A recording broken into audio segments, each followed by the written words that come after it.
We had a poltergeist. It's called a poltergeist because it moves around the house and moves things. I never saw anything. I just saw things moving.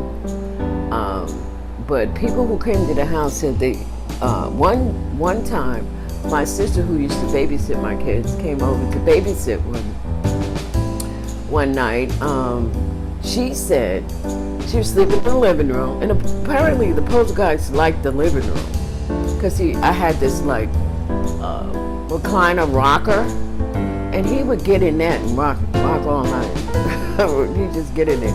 But she said this particular night it was summertime and I had the windows open, and for some reason there was a lot of pennies. I don't even know where the pennies come from. She said there was a lot of pennies on the windowsill. And she said she saw the pennies before she went to bed, and she figured when the first two pennies fell, the wind was blowing it. So she said she didn't look up. She said, oh, the wind's blowing them pennies on the floor. I knew I should have moved those pennies. But then she said they started going faster, like da-da-da-da-da. She said she woke up, and all she could see is the pennies flying off the shelf, off the windowsill. So she said she froze. She didn't know what to do until all the pennies were on the floor. And then she said once all the pennies were on the floor, it got quiet, so she ran in the back where the kids were sleeping and went in there and slept with the kids. It would always, when I used to get up at night, I would always see the rocker rocking. It was like the kitchen was very close to the living room. So when you went in there to get something to drink or something, you had to go past the rocker, and the rocker would be rocking. So this particular night, I was pissed off. I was studying. I was in nursing school then, and I was doing pharmacology, and it was working my last nerve. I could never get the answer. I could work the problem just as good, get to the bottom, the answer be wrong, and I was pissed. So I said, let me get up, and I can't get these problems. And I said, let me get up and get something to drink. So I'm pissed. I'm walking down the hallway, and I passed the rocker. And the rocker was just rocking. I said to the rocker, stop that rocking, you son of a bitch. The rocker just dead. Got still and never rocked no more. That was too weird. So I guess on demand it'll stop if you yell at it, I guess. Didn't he used to mess with Buggy? He used to mess with Buggy because Buggy was playful. And the poltergeist I had was playful. And every time I put him to take a bath, it would go in there one day. It would go in there and play with him, pull his foot. One time, it pulled his foot and he went under the water. And he jumped up out of the water, started screaming, and told me somebody pulled him down in the water, was trying to drown him. I said, well, goddamn, Gabriel, why you didn't tell me? Oh, he was just playing with me before, and then he tried to kill me. And I said, well, you just tell him next time to stop.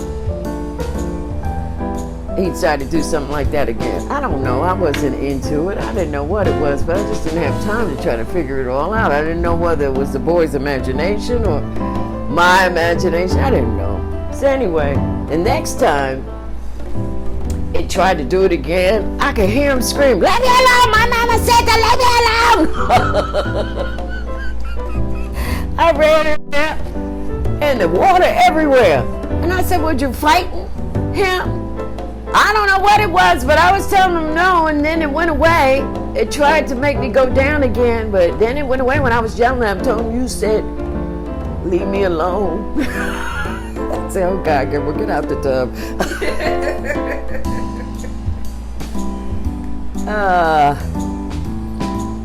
That was fun. That poltergeist, I don't know. It would turn radios on. I used to always leave the radio on at night. I don't know, I still kind of do. But it was a thing with me to leave the radio on. One night I forgot to turn the radio on. I woke up in the middle of the night, the radio was blasting. And I thought one of the kids woke up and turned the radio on, but I peeked in their room. They were sound asleep. The radio was loud as heck. So I went in the living room, turned the radio off. Went back to bed, got comfortable. The radio blasting again. I said, ain't this a son bitch? So I went back in there. I yanked the cord out. I said, I bet you that son bitch won't play no more. I'm laying down and I hear something dragging. I said, what the H? And I got up. The radio was on the floor, smashed. That son bitch. I started, you son bitch, you broke my radio. I'm fussing with a ghost. I was mad as heck. I was fussing with a ghost. Now I figure it. But I went back to bed after I fussed with him. I woke up the next morning. The radio was back and was nothing wrong with the radio. So I couldn't figure out, was I dreaming? I just blew it off and said, I must have been dreaming, and thought I really actually saw a smashed radio. Or maybe I was dreaming that the radio got smashed. I don't remember. But I know the next morning it was like nothing was wrong with the radio. And it was plugged in. So back then if I couldn't figure it out, I left it alone.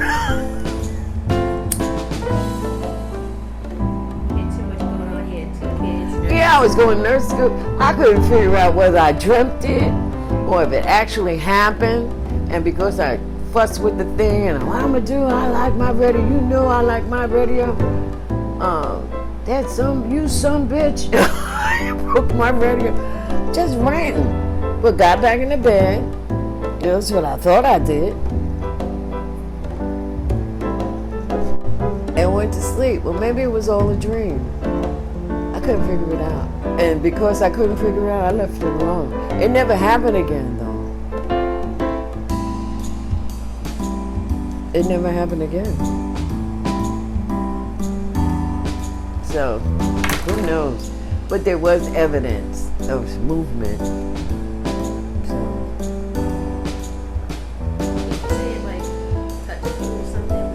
Yeah, when I started packing to move to Texas in '77, it was like the last. I was gonna move that. I was gonna take the plane that Monday, and this was like that weekend. So everything was basically all packed up. I was just waiting for, the guy to come to take the rest of the stuff out of the house, because I wasn't taking nothing. Just, the kids' clothes and my clothes. So at that time, my boyfriend, Ernest, he came over because I was packing all night and I was tired. So he said, well, I'll come over and I'll cook for the kids and you can get some rest. So that's what I did. They were in the living room watching TV and I went on in the room to get some rest. I must have been asleep. Ernest said I was asleep for about a couple of hours. At first, I felt somebody sit on the bed. And I said, oh, that's probably Ernest or one of the kids sitting on the bed. You know how you're half between sleep and awake? So I didn't pay no attention of it. Then I felt I was lying on my back. I couldn't open my eyes to see who was sitting on the bed, so I must have been between some kind of parallel sleep and wake. So then I felt the guy, or whatever it was, rubbing my face. Just rubbing it, just really softly rubbing it. Like, I couldn't move, I just could feel him just rubbing my face and my forehead. And I said to myself, what the F? Am I asleep? Am I dreaming? Okay, that was okay though. It was just a nice thing. Then I felt the bed change. Then all of a sudden, I felt him lying across me. Like this. Like stretched out, just lying across me. So much so, the poltergeist was a big thing. And it was taking my breath away because he had his whole weight on me. So I started screaming. screaming, but nothing was coming out of my mouth. But I was in such a panic that I kept screaming till finally it came out of my mouth like a blood curdling screaming. My boyfriend and the kids ran in the room. What's wrong? And when he came in, he woke me up totally. And I was screaming my head off. And he said, Darlene, wake up, wake up.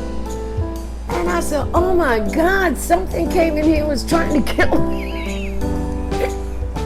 I couldn't breathe.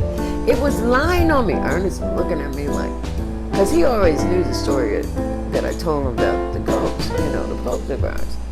He said, oh my God, maybe it was he's mad because you're leaving. And some bitch better not come back in here. I'm leaving. But they say poltergeists can't follow you because they can't leave the house. So, that was it. Matter of fact, I left the next day. I stayed at my boyfriend's house and took the kids to my mama's. And then that morning I came back and took the rest of the stuff out of there. I don't know, was he mad or he was saying goodbye or what? I'll never know. But I thought it was trying to kill me. And maybe it wasn't. Maybe it just didn't know how heavy it was. Because back then I only weighed 100 pounds soaking wet.